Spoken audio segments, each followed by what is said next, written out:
अगर जीतता वही है जिसकी सेना बहुत बड़ी है। तो गलवान में गुरतेज सिंह अकेले ही 20 या 22 सैनिकों को नहीं मारा। जीत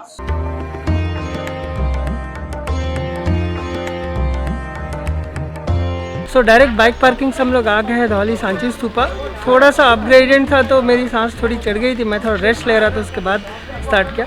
आपको पीछे दिख नहीं रहा होगा और मैंने मास्क भी पहन लिया और मेरे लेफ्ट हैंड में एक्चुअली मेरा ट्राइपॉड है। सो आइए चलते हैं, आपको दर्शन कराता हूँ धौली सांची स्तूपा का, उसके बाद आगे होगी बहुत सारी बातचीत आपसे।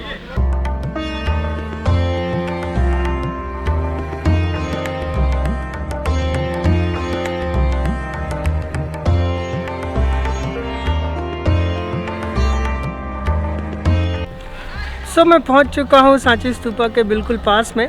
आइए चलिए आपको ले चलता हूं। आप मेरे पीछे देख सकते हैं, ये रहा, आपको उसका स्टेयरकेस दिख रहा होगा। मैं कैमरा थोड़ा ऊपर कर लेता हूं। सो चलिए ऊपर चल के धीरे धीरे आपसे बातचीत भी होगी और इसके बारे में मैं आपको समझाऊंगा। सो अभी हम लोग आ गए हैं सांची स्तूपा के ऊपर। मेरे पीछे आप देख सकते होंगे, ये बहुत ही आइकॉनिक आइडल है, सबको पता है इसके बारे में। आज संडे है तो लोग थोड़े से ज़्यादा हैं, बट हमें क्या, हमें तो अपना ब्लॉग बना के घर जाना है। सो चलिए मैं आपको यहाँ का व्यू दिखाता हूँ। आप देखिए कितना खूबसूरत यहाँ से पूरा शहर दिखता है। मैं आपको चारों तरफ दिखाऊंगा। थोड़ी सी फॉग है बट मे भी आपको मज़ा आएगा।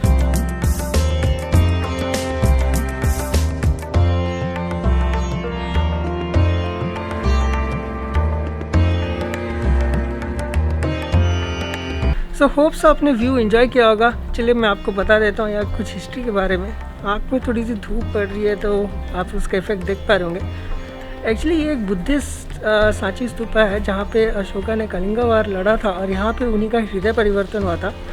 आप देख सकते हैं चारों तरफ। मैं आपको दिखाता हूँ, कैमरा को टर्न करके मैं आपको दिखाऊंगा कि स्तूपा के चारों ओर बुद्धा के अलग अलग पोजेस दिए गए। उसके बारे में तो मैं डिस्क्रिप्शन में डाल दूँगा, क्योंकि इससे रिलेटेड बहुत सारे इसके हिस्ट्री के ऊपर बहुत सारे वीडियोस बने हुए हैं। तो मैं फिर से उसको रिपीट नहीं करना चाहता। बट एक चीज़ सजेशन है कि एक्चुअली ये पूरा का पूरा वाइट से बना हुआ है, कहीं कहीं से कलर निकल गए। और जैसा मैं देख सकता हूँ वॉल पे बहुत जगह अशोका के हिस्ट्री से रिलेटेड कुछ कार्विंग्स बनाए गए। अगर उसे थोड़ा सा डिफरेंट कलर में अगर दिया जाए तो लोगों को समझ पे आएगा और लोग उसे अच्छी तरह से देख पाएंगे। तो मेरे पीछे भी आप देख सकते हैं, ये भी बुद्ध की एक आकृति है। और मेरे ख्याल से संडे है, सो पिकनिक का माहौल है। सो कहीं कोई, मेरे ख्याल से नीचे कोई पिकनिक वगैरह मना रहा है। सो अच्छा है, सभी को अपना अपना लाइफ एंजॉय करना चाहिए। तो चलिए अब हम चलते हैं सीढ़ियों से नीचे उतर के। यहाँ पे बहुत एक सुंदर सा शिव मंदिर है, शिव जी के दर्शन करते हैं और उसके बाद शेयर करता हूँ वो स्टोरी जिसके लिए हम लोग घर से इतनी दूर यहाँ पे आए हुए हैं। ऊपर से एक फ्लाइट जा रहा है, पता नहीं आपको देखिए आप देख पाते होंगे।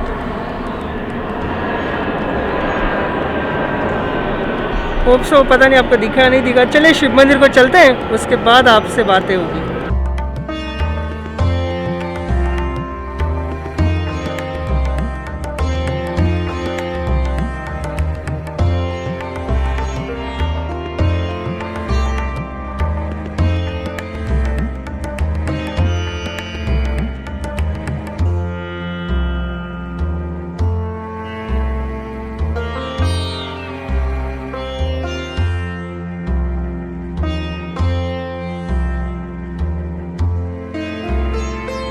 ओके, मंदिर के अच्छे दर्शन हो गए। आप देख सकते हैं पंडित जी ने मुझे एक टीका भी लगा दिया। अच्छा लगा, बहुत दिन के बाद ऐसा कोई पीसफुल जगह। और मैं बहुत दिन से मंदिर भी नहीं गया हुआ था, तो मुझे अच्छा लगा यहाँ पे आके।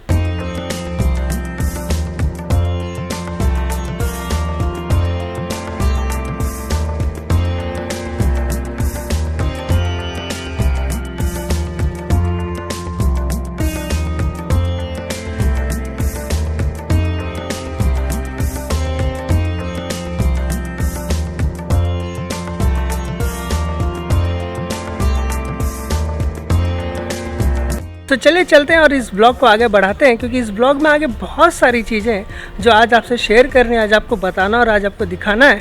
इसलिए ब्लॉग का शायद 2 या 3 पार्ट भी बन सकता है, बट एनीवेज उसे पार्ट करके डाल देंगे और आप उसे ज़रूर देखिएगा।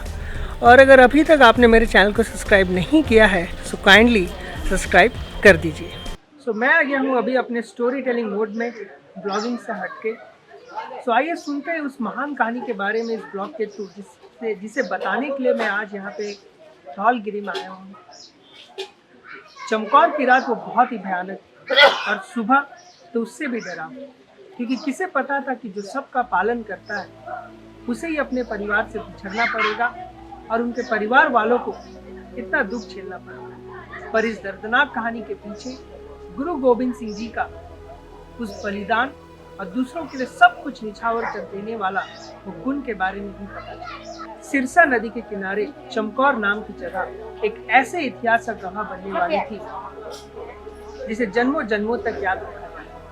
आज 27 दिसंबर वो डेट है जो इतिहास के मामले में इतना महान है कि उसे मैं एक छोटी सी स्टोरी में बता नहीं सकता। दिसंबर 25 जब हम खुशी खुशी क्रिसमस मनाते हैं, तो हमें यह भी याद रखना चाहिए कि 21 दिसंबर से लेके 27 दिसंबर तक गुरु गोविंद सिंह जी ने एक एक करके अपने चारों बेटों को खो दिया। सो आइए आज का ब्लॉग डेडिकेट करते हैं उन महान योद्धाओं के लिए जिन्होंने भारत की संस्कृति बचाते बचाते अपने प्राण त्याग दिए। सो आज का ये ब्लॉग उन 4 वीर साहिबजादों के बारे में है जिन्होंने अपने प्राण त्यागने से पहले एक बार भी नहीं सोचा और जिन्होंने अधर्म के आगे अपना सर नहीं झुकाया। सो आइए सुनते हैं उनकी कहानी। गुरु गोविंद सिंह जी अनंतपुर से जब अपने परिवार के साथ जा रहे थे तो मुगलों ने धोखे से उनके पीठ के पीछे वार कर दिया और सिरसा नदी के किनारे उनका सारा परिवार बिछड़ गया।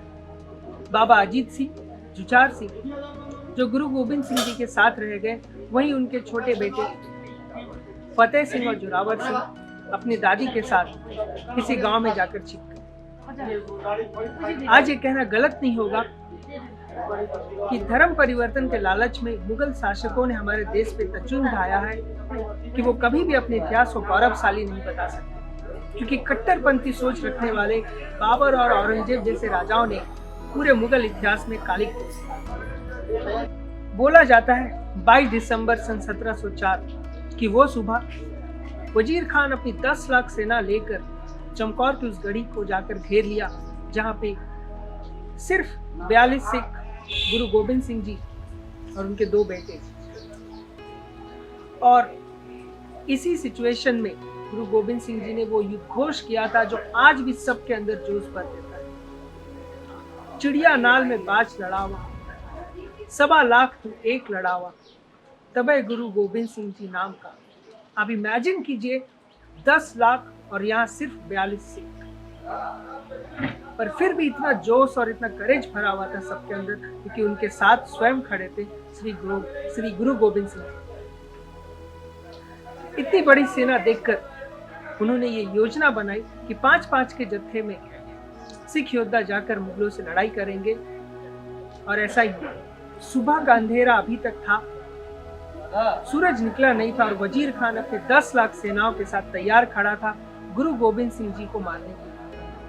पर उसके मंसूबे पे तब पानी फिर गया जब 5-5 के जत्थों में सिख योद्धाओं ने 100, 500 फिर 1000 मुगलों को एक साथ मारना स्टार्ट किया।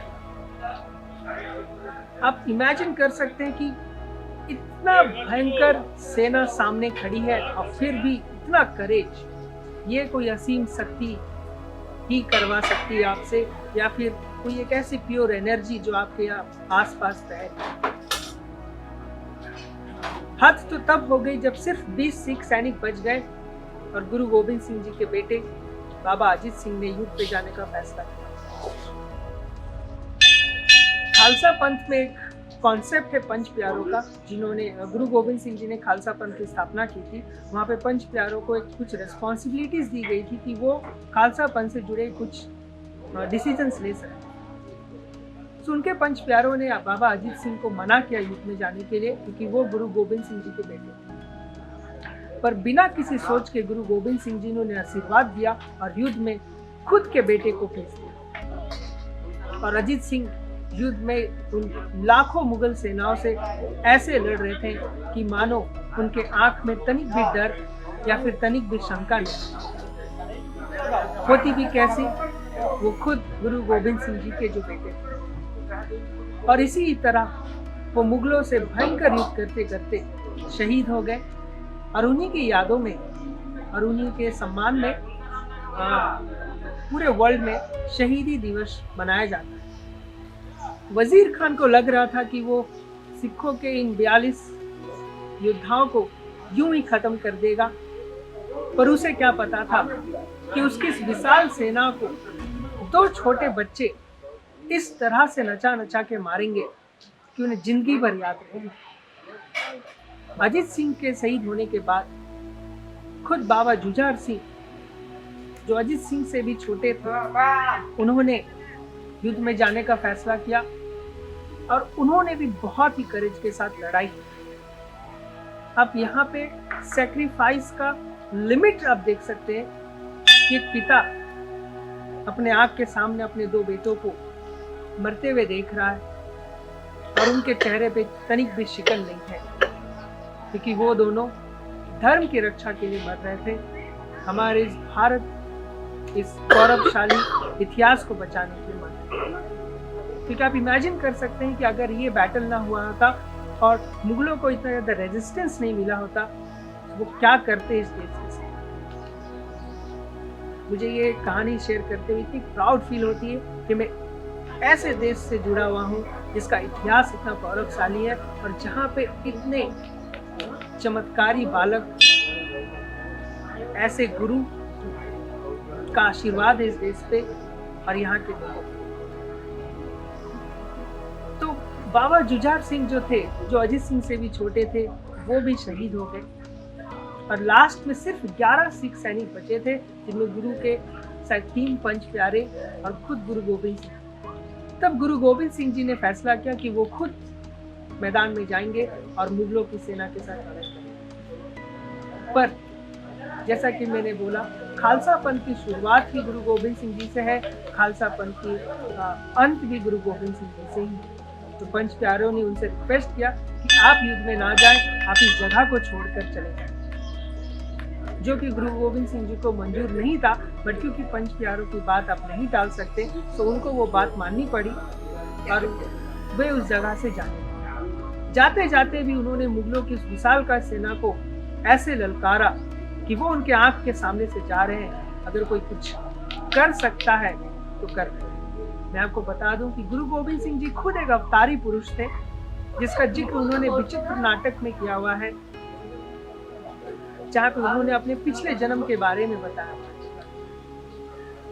तो ऐसे गुरु का आप क्या कर सकते हैं, बट आप सिंपलिसिटी देखिए कि खुद इतने महान पोजीशन पे बैठने के बाद भी अपने पंच प्यारों का बात उन्होंने एक बार में स्वीकार कर दिया और उसके बाद वो बहुत ही उन्होंने कष्ट भी झेला। उसकी स्टोरी किसी अगले ब्लॉग में, बट आज का ये जो ब्लॉग है जो मैं डेडिकेट कर रहा हूँ बैटल ऑफ चमकौर के नाम पे, उम्मीद करता हूँ आपको अच्छा लगा होगा। सो अब बात होती कि बैटल ऑफ चमकौर में जीता कौन। ऐसे तो अगर वॉर स्ट्रेटेजी के हिसाब से बात करें, जीतता वही है जिसकी सेना बहुत बड़ी। ऐसा हमेशा नहीं, अगर जीतता वही है जिसकी सेना बहुत बड़ी है। तो गलवान में गुरतेज सिंह अकेले ही 20 या 22 सैनिकों को नहीं मारा। जीत सोच की होती है और यहाँ पे जीत हुई थी सिखों की उस सोच जो खालसा पंथ से अटैच है, धर्म रक्षा की उस सोच में जीत हुई थी, जिसके लिए लोगों ने अपने बलिदान दिया और जीत हुई थी उस वॉर स्ट्रेटेजी। 10 लाख के सेना भी अगर आ जाए और हम अगर 40 ही क्यों ना हो, इतना तो उनको नानी याद दिला के घर भेजेंगे कि पाला किससे पड़ा। सो ये कहानी थी गुरु गोविंद सिंह जी के उन 2 बेटों के बारे में जिन्होंने बैटल ऑफ चमकौर में अपना प्राण दिया। फिर आप सोचते होंगे कि बाकी 2 बेटों के साथ जो उनसे भी छोटे थे वो कहाँ हैं, उनके साथ क्या हुआ, उसके बारे में मैं बताऊंगा इस ब्लॉग के पार्ट 2 में ही। इसलिए मैं चाहता हूँ कि आप इस ब्लॉग में बने रहिए और अगर अभी तक आपने इस चैनल को सब्सक्राइब नहीं किया तो अभी आप सब्सक्राइब कर सकते हैं। तो चलिए यहीं से मैं कंटिन्यू करूँगा अपने ब्लॉग के पार्ट 2 को, जिसको आप देखेंगे इसी ब्लॉग के सीरीज।